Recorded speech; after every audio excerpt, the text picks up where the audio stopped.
Malaya Pamunuhay. Welcome to our 365 daily devotion. Ako po si Alexander Gomez from Batch 2. At ang topic po ng talakay natin ngayon ay bakit dapat namin malalaman? Ang po ating Bible verse ay tungkol sa Psalm chapter 100 verse 4. Buksan po natin ang ating pusat isip sa mga doctorate of Jesus. So sabi dito na the Lord has sworn and will change His mind. You are a priest forever in the order of the Melchizedek.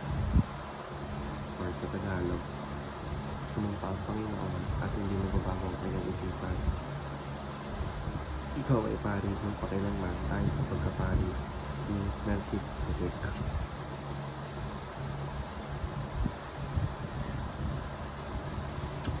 Teaching number 1. Jesus did not come from the line of Levi. Sa lumang tipan, ang mga pari ay kailangan magmula sa angka ng Levi, partikular sa linya ng Aaron. Ibig sabihin, ayon sa kautusan ni Moises, tanging ang mga legalita lamang ang maaaring maging pari sa templo.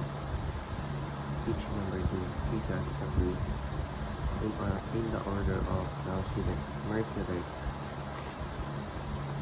Sa Melchizedek ay sa natatanging tauhan sa Biblia siya ay parehong hari at pari, at hindi siya nagmula sa angka ng Levi dahil wala pang Levitical priesthood noong panahon niya. Ang kaayusan dito ay hindi naman hindi limitado ng lahi at hindi natatapos sa kamatayan. Teaching number 3. Jesus is a priest forever who intercedes for us. Hindi tulad ng mga paring Levi na namamatay at napapalitan, si Jesus ay buhay at pakikilan. Bilang walang hanggang pari, siya ang tagapamagitan sa pagitan ng Diyos at tao. Siya ang patuloy na nananangin para sa atin, at siya ang sakripisyo minsan lang inihandog, ngunit sapat na para sa lahat ng kasalanan. Application number 1. Believe that our salvation coexists with Christ. Dahil si Jesus ay pari ng pakilanman, ang ating kaligtasan ay hindi nakadepende sa ating mabubuting gawa, hindi rin madaling mawala, kundi nakasentro sa ginawa ni Kristo.